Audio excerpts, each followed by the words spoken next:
Continuous negative thoughts, fast food and medicine के seven से अक्सर डैमेज सेलुलर लेवल पर होता है, जिससे कैंसर जैसी बीमारियों का जन्म होता है। सेल्स के अंदर के फॉल्टी केमिकल रिएक्शंस को मेडिसिन से ठीक करने की कोशिश ठीक वैसा ही होगा जैसे कि आपके घर में मच्छर हो और आप उसे मारने के लिए मिसाइल या रॉकेट लॉन्चर का इस्तेमाल करें। क्या modern medicine harmful cancerous cell को मार सकती है? यह सवाल पूछना कुछ ऐसा ही होगा कि क्या मिसाइल मच्छर को मार सकती है?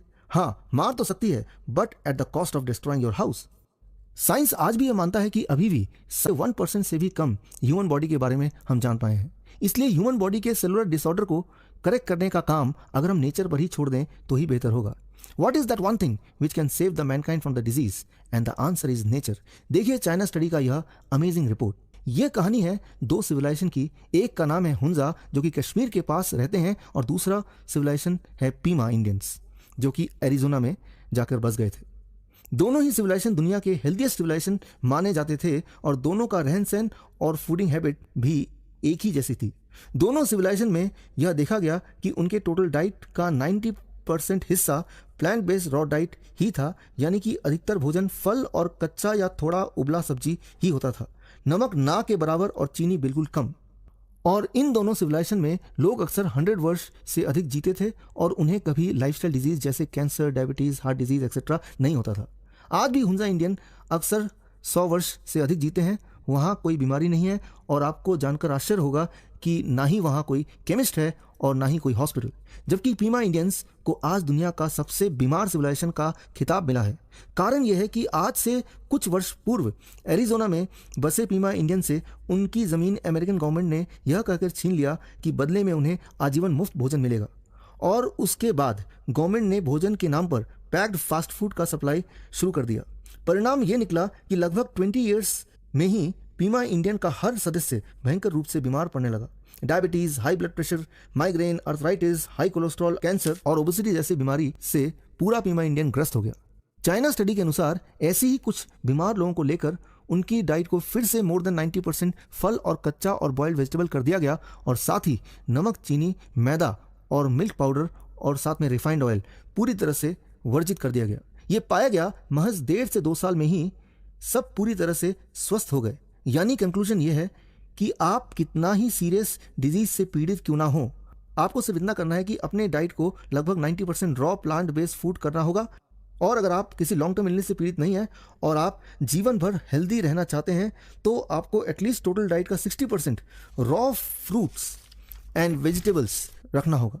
चाइना स्टडी कंक्लूड करती है, filling the body with a high concentration of chlorophyll and nutrients in its natural state from plant based food leads to complete reversal of diseases. Simple भाषा में यह है कि अगर आप किसी बीमारी से ग्रस्त हैं तो 1.5 से 2 साल तक अगर आप 90% raw plant based diet follow करते हैं तो आप अपनी खोई हुई सेहत वापस पा सकते हैं।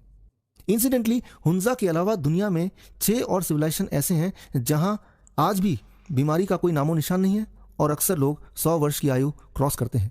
Some of the prominent similarities in all the 7 healthiest civilizations are: first, plant-based food consumption in raw and boiled form is about 90 to 95%. Second is sugar consumption nil, salt consumption almost nil, animal-based food consumption 1 to 5%, milk consumption very less, processed food consumption nil. The China study की report को support करते हुए journal of American medical association में 2003 में यह publish हुआ है कि raw diet can lower bad cholesterol by the same amount as a statin can but without any side effect unlike statin. ठीक इसी प्रकार the New England journal of medicine 2001 का रॉ फूड के बारे में यह कहना है कि the treatment of patients with osteoporosis drug has no effect on the incident of hip fracture. However patients who change the diet to raw moderately had 36% fewer hip fractures.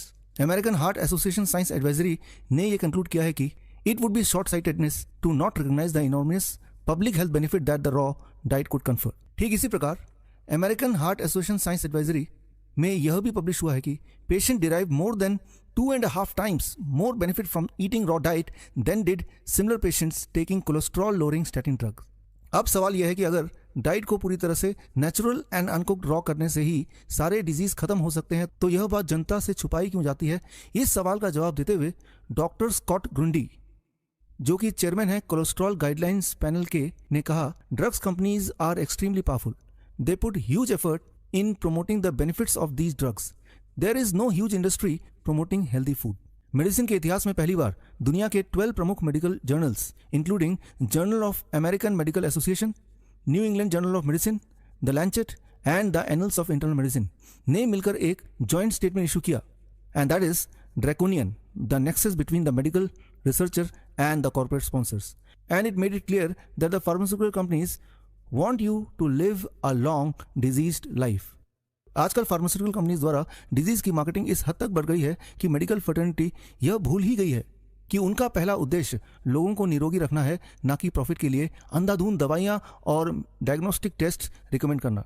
Time magazine के article hospital war के अनुसार अक्सर doctors मरीजों को महंगे diagnostic test refer करते हैं सिर्फ प्रॉफिट के उद्देश्य से. जाइए और अपने आसपास ढूंढने की कोशिश कीजिए कोई ऐसा डॉक्टर का क्लिनिक जहां आपको डॉक्टर के चैम्बर में टेबल पर पड़े फार्मास्यूटिकल कंपनीज द्वारा गिफ्ट के रूप में दिए गए pen, diaries, notepad, paper weights, table clock या वॉल पर टंगे कैलेंडर एक्सेट्रा ना मिले. समझने की बात यह है कि गिफ्ट्स का सीधा असर डॉक्टर के सबकॉन्शियस माइंड में पड़ता है